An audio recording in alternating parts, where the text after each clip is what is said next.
Texas Public Policy Foundation is probably the premier conservative or free market think tank in Austin.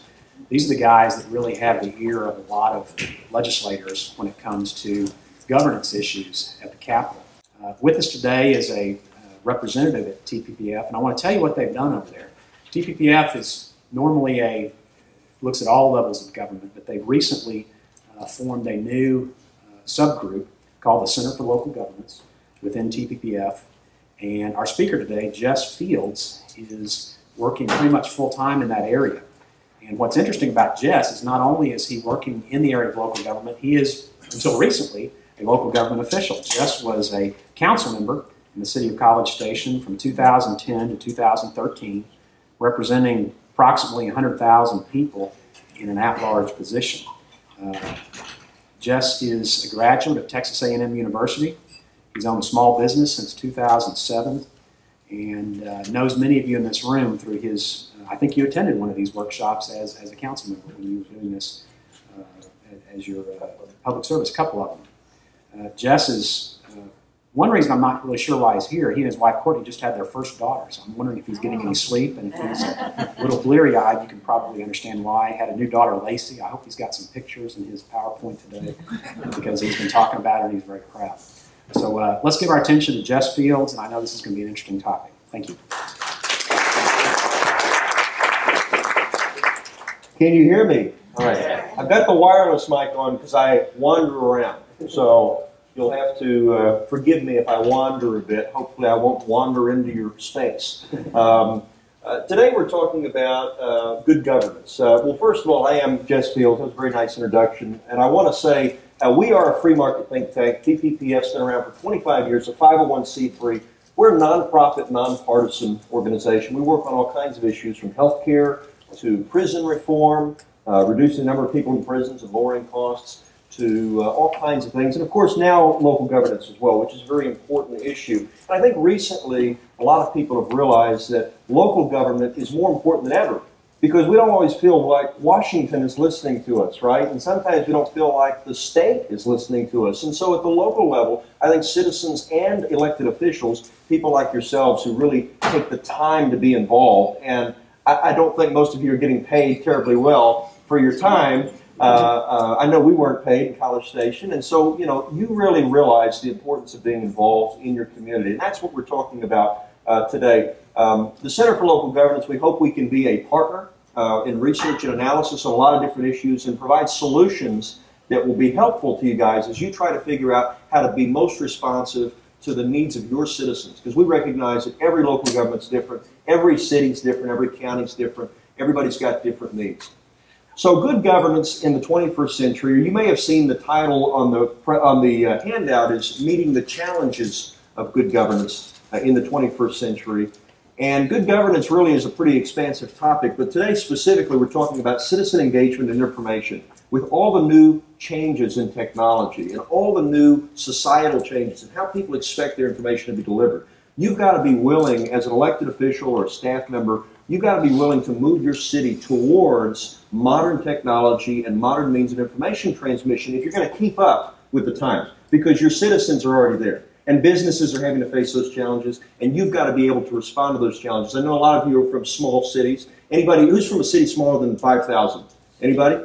Great. I mean, a lot of small cities really are challenged by these issues because you don't have huge staffs to do every little aspect of it. So sometimes the elected official has to do something. I met with a guy recently in a small city on Alaska. I don't know if you know where Alaska is, like Livingston. And he said he personally climbs up the water tower to put the Christmas lights on.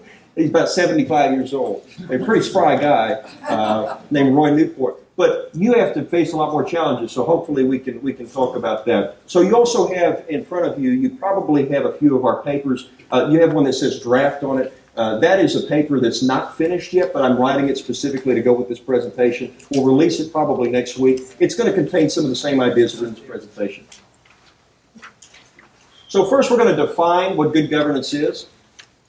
Then we're going to detail some ideas and solutions for you to take with you after this and consider and think about going on.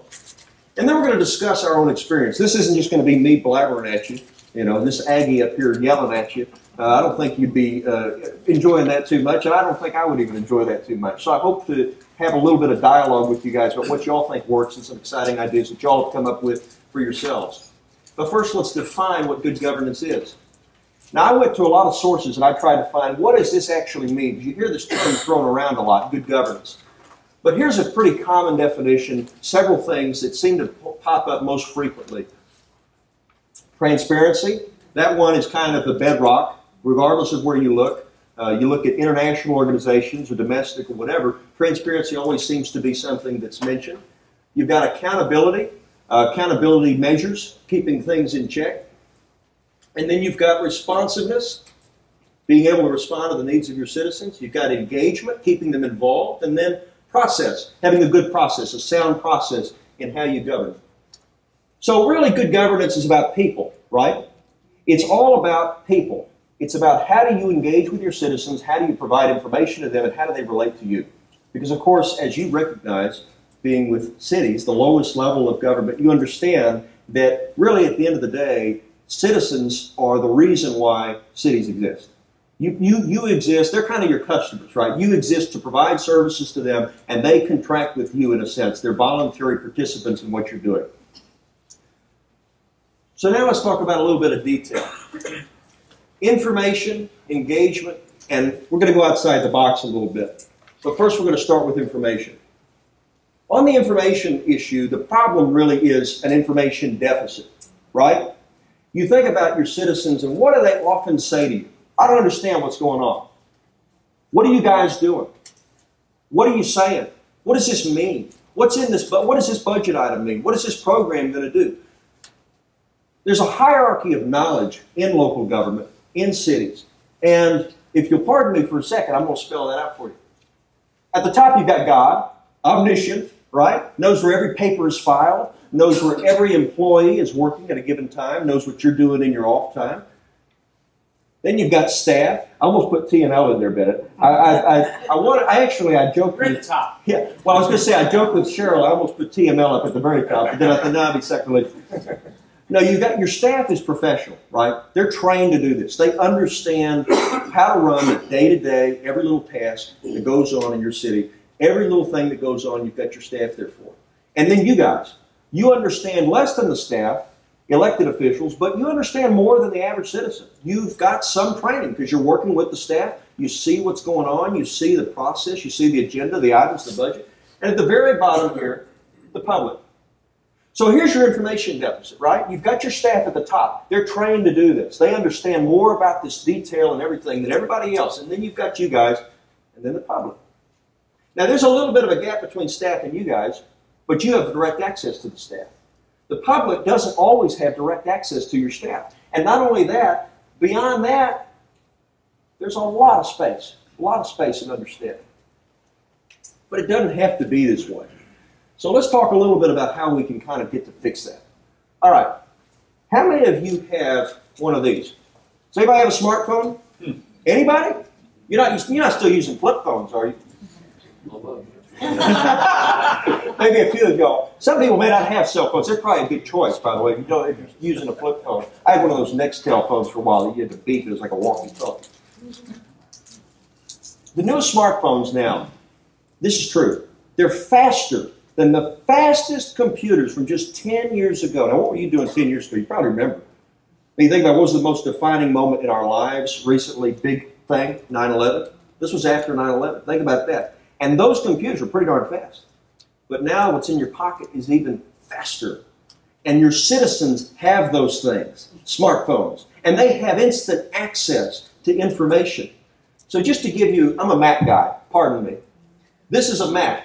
This was the fastest Mac you could buy in 2005. Macworld, the best portable computer you can buy. But you know what? This thing is dwarfed by the new iPhone 5S. This cost $2,500. The iPhone 5S cost only $500, but it's twice as fast as the MacBook. That was in 2005. Everybody now has these smartphones, and they're blazing fast. This is a cool library. I don't know where it is. I thought it was a neat picture. But there's a lot of neat libraries in the world, and they're just collecting dust. People aren't using them anymore. I hate to say, maybe hopefully your municipal library is getting good use. People still use local libraries, but these big libraries, that was where everybody got their information. not that long ago. But now there's no barriers to information. All the information that the world had to offer 50, 60 years ago is in the pocket, in your smartphone. People just automatically talk to it, and they know where to go to eat, go to get something, go to, find out, solve a problem. You don't need to do math anymore. You've got a calculator in your pocket all the time. Calculators at one time were large. So the question really is, are you behind the times? And I hate to say that in a blunt way. I'm not trying to accuse you of you behind the times, but you have to ask yourself, are you behind the times? Are you meeting this particular challenge? Because everybody's got this quick access to information. They expect it. If a business doesn't provide that kind of access to information, to their service, to their product, people aren't going to buy it. And if your information isn't easily accessible, you're way behind. Now, a lot of people say, well, look, we don't have that, but the truth is we're not hiding anything. Come on now. We're not hiding anything. You probably aren't hiding anything. But you know what? Perception's reality.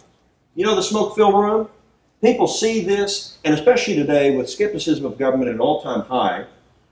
Frankly, you look at Washington and they're bumbling around and they can't make any decisions and so forth. I mean, it's not unreasonable that people are skeptical of government. But perception is reality. And if you're not providing this information, then unfortunately the perception is not necessarily a good one. Information shows, but a lack of information hides. So really what you're talking about is, if you provide the information, you're cutting this issue off at the pass. You're not going to give people the opportunity to think that there's something going wrong, that you've got a smoke-filled room. Now to prove this, I've got you a fancy chart. And this fancy chart proves absolutely nothing, and it uses no data of any kind, but I thought that it makes a point. Here I've got something I've called the smoke-filled room index, okay? And this is the amount of information provided here at the bottom. Now, if you don't provide much information, your smoke-filled room index is off the charts, folks. If you don't provide information, people are going to assume something's going on over there in City Hall, even if it's not. Now, but the more information you provide, that goes down. I have no data to prove that, but sorry. Figured you would appreciate a fancy chart, because when I went to TML Bennett, everybody's got fancy charts, so I thought that's what people want to do. Okay, but I found some real numbers. Okay, it's not just a fancy chart. I did find some real numbers to substantiate this. 46%. Now, let me tell you real fast. This came from a study of federal government agencies, but it's applicable to you too. All politics is local kind of thing. You can scale this down. They did a study of which agencies put their information on the internet, and those agencies that had a transparency website and those that did not. And what did people's perception change the more they had that, the more they saw this transparency information, or whether they didn't? Well, if you have a transparency website, 46% of people have more trust in government. That's not a majority, but that's a pretty good amount. 46% have more trust in government. I can tell you, if you don't have one, nobody's going to have more trust in government. They might have less. 49% of people are likely to use the site as a primary resource. Now, how many communications staffers, you may have a communications staffer. If not, you've probably heard press people say this or something. But how many people say, I wish that people would just take what we say as the truth, or that we put out these facts and people just don't want to use the resources that we make available to them, right? You make all these resources available and then nobody looks, it seems like. Well, if you've got this transparency information, 49% are more likely to use the site as a primary resource. And finally, 37%, and this is pretty interesting, are likely to return to the site. So you'll hook people in. They will say, wow, that's pretty good information. This city's actually got something going on. They have good information to provide me. They are a trusted authority, and then I am going to come back and take a look again. Now, some people say, well, it's too expensive. Well, insurance is too expensive, right? I mean, how many of you have insurance? I'm sure everybody's got insurance, right?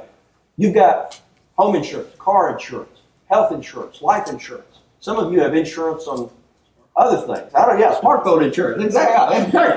Right, you got the smartphone, then you got insurance for it. Well, you have insurance so you don't have to use it. But if you never use it, that's okay. Now, health insurance you use, but I mean, you never use your home insurance, that's okay. You're fine with that. You've got it in case something happens. Why do you have all these transparency and information measures? You've got them so that if somebody looks, it's there.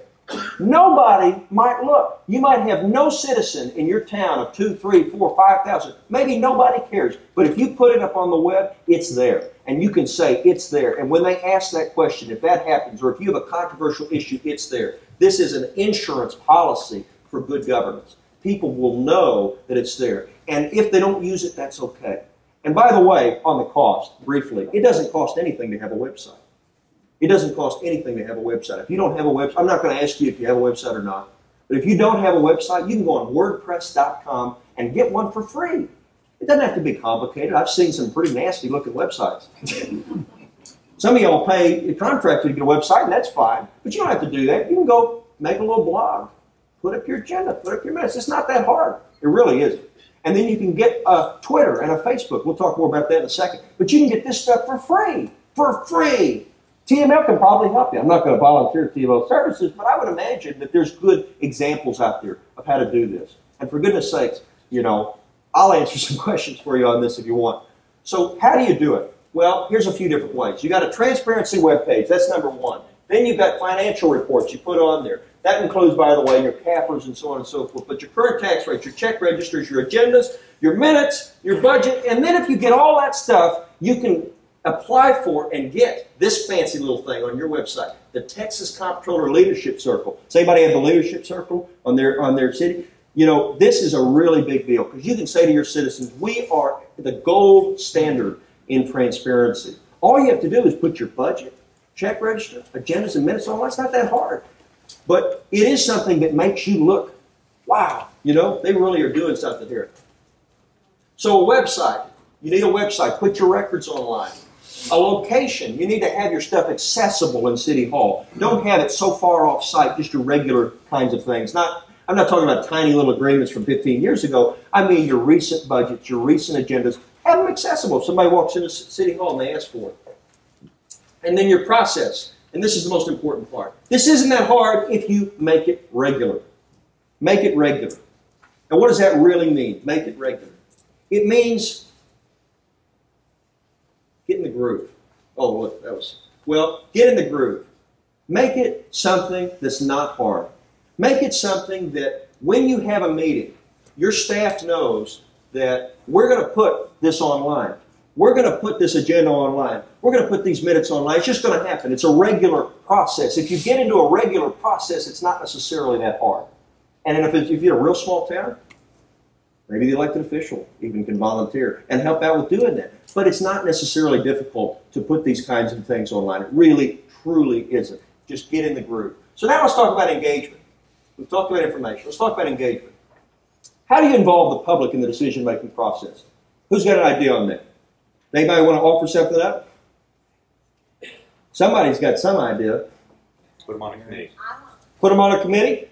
No, I want to put portals and accesses on our webpage. Put stuff on the website? Who else? Who else has something? Put something controversial on it. Blogs? Controversial? There you go. Absolutely. Who else has something? Anybody? Well, we'll do Facebook. Facebook? We got some good ones here. Let me show you this first. Engagement is no longer an option. It's an imperative. This is from the International City County Management Association. So the city manager folks, they think it's pretty important, you know, to do this. And it is. Now, the old way of doing things, I'm going to get back to this committee. There's nothing wrong with committees, but the old way is what? Public hearings, right? Hold a public hearing. Committees. You know, everybody's got some kind of committee for something. I think Ross Perot one time said that at EDS, if they see a problem, you know, they see a snake, they kill the snake. They don't form a committee to kill on snakes. But committees are important. I mean, and you have to have committees. Notices, you're required by state, of course, to have certain notices. And mailed inserts, my favorite. If you have utility or if you have some way to mail somebody an insert. Everybody loves mail inserts. Hey, anybody here run for city council because you got an insert? Okay. This is reactive. This forces the citizen to react to you. It's not going out and getting them.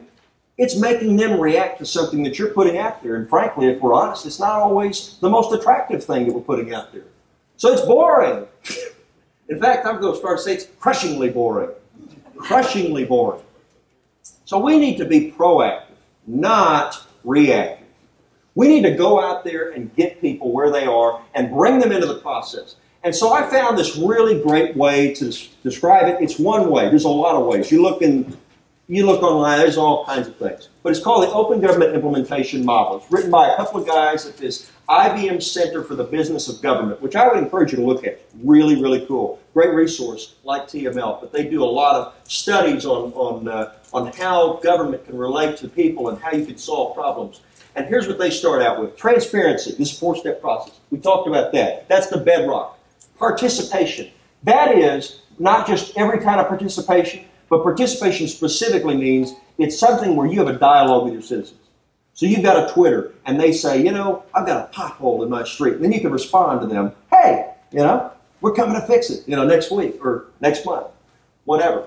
But that's participation, that back and forth. And then you've got collaboration, which is where your citizens actually get involved in decision-making processes, kind of thinking a little bit more along the lines of a committee. It's not that out of bounds to talk about that. And then once you get there, engagement. And this is where you kind of are at the peak of the mountain, and you're looking down, and you've got a government and a people who are synchronized. And your people understand what's going on in the government, and the government understands what the people want, and you have the most collaboration and participation you can possibly have. So let's go through these real fast. We've already talked about transparency. So on participation. Here's a few ways that you can make participation matter in your governing process. Social media. Social media. And social media. You see how this is going. And as I said earlier, it's free. That's the best part of this. Free. Twitter, Facebook. Okay, I guess you could say it's a little staff time. Elected officials, you guys can do this too. You know, but it's not that hard. Set up a Twitter account, set up a Facebook account. You're having a meeting, put it on there. You got a planning session come up, put it on there. You got some big event that, you know, you do a Christmas event or you do a 4th of July, put it on there. What do you have to lose? Nothing. You have everything to gain doing this. Participation gives people the chance to respond in real time by providing information in a dynamic way. It's dynamic. They can interact with it. It's not just you're putting something out there. You know, if you post a notice on City Hall, or if you mail somebody an insert, there's no way for them to respond to that. But when you do this, people respond to it. It's just like when you post a picture of your child or grandchild or something on Facebook. People respond to that. They like it. They comment. Why can't your city do the exact same thing? So if we had to put in a word, this is feedback. This is feedback. It's interactive feedback, though, because you can respond to it. And that's a key part of participation. Now let's talk about collaboration. Collaboration is citizen decision-making. It's citizen organizing. And it's citizens as part of the process. So, for example, you've got an event coming up. You've got a 4th of July parade. And maybe, just maybe, you've got a committee that you appoint or overseen by a staff member, or you get a couple staff members who plan it. Why not have citizens do the most bulk of the planning process? You know, like a nonprofit would, or a volunteer group. You may already do that. But for some of y'all, that would be a pretty significant change in the right direction.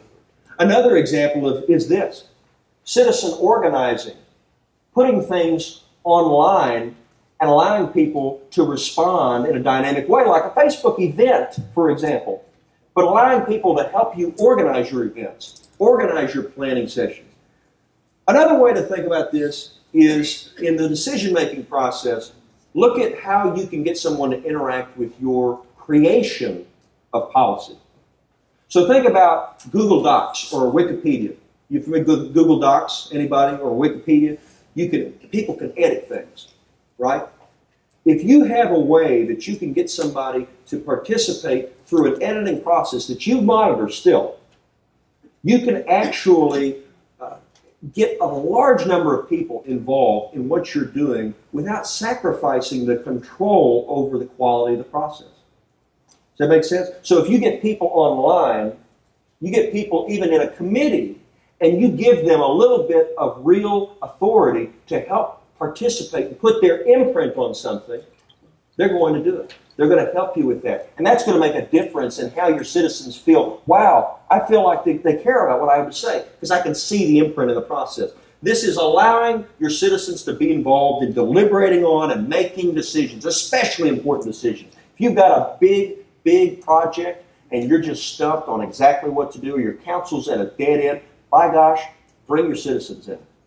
You have nothing to lose and everything to gain, and they will feel very good about this. But you'll feel good too. You'll probably get some really good ideas out of it. This is inclusion. This is inclusion. This is bringing people into processes where maybe they wouldn't traditionally be in processes. All right. And then finally we get to this engagement. And we're talking about engagement, we're talking about with this model, you get to a level of continuous public engagement, seamless connectivity, and complete integration. This is what we were talking about earlier. Make it regular. Make it regular. Make it something that's not unique or crazy or weird. All of a sudden the council's decided to do what? No, this is something you do on a regular basis. You constantly engage with your citizens. Your citizens are a constant in governing processes. You don't even have to think about it because you make it so regular. This is transformation. This is a culture change. Any of y'all been to Carrollton? Anybody here from Carrollton? I don't know. I just met with the Carrollton city manager this week, and he said something I thought was pretty profound and I guess pretty basic, but for me I thought, wow, that's really profound to hear a city manager say that. He said, you know, we've been trying to change the culture around here, and he said what everybody had to realize was to change the governing culture, it really took a long time. Everybody had to get in on it, but it takes time. It's a step-by-step process. You can't just come in and sweepingly change everything all at once, right? I mean, some people have been part of councils. I wasn't, but I've seen it, where a council, everybody changes at the same time. You know, if you have elections all at once, everything changes at the same time. Policies start changing radically. And maybe that's the right thing, but if you have that radical change, there's no time for people to adjust. So a culture change, this is a culture change. It takes time. It's transformative. So now let's go outside the box, which is kind of a wacky way to say, here's a few ideas that you maybe hadn't thought of. Crowdsourcing. Anybody ever heard of crowdsourcing? This is kind of a hot new thing, crowdsourcing. There's a lot of papers being written on crowdsourcing. Of course, just because a lot of papers are being written doesn't mean it's a good idea. But crowdsourcing is where you use the internet primarily to go out and have the mass of public knowledge solve problems for you. So if you have all these online engagement tools, if you've made this transformative shift and you're starting to engage people in your government, all of a sudden you have the ability to tap into them. And you need to do a comprehensive plan, or you need to figure out, gosh, what does our library need to look like, or something like that. You can go ask them, hey, why don't you design a logo? Why don't you help me design this thing? You've probably got engineers, architects in your community. They love to help take a stab at designing something. You might get some free help out of this. But problem solving through the masses, that's what crowdsourcing is. And it's really exciting. You can tap into that a bunch of different ways. Of course, it can be something as simple as a survey. How do you feel about the new program that we put in place? But that's kind of droll. Do something more exciting. Get them involved in what you're doing and use their knowledge collectively as bigger than the knowledge that you have in City Hall, and bring them all in to the process. Co-delivery of services. Now this is really wild. Hang on. There might be a mass exodus out of the room after this one. Co-delivery of services means some of the things that you do through the city might be able to be done by proactive, volunteer groups of citizens who are working with the city to deliver services. Now let me give you an example of that. You have HOAs in your community. Anybody? HOAs? You've got HOAs or groups like that.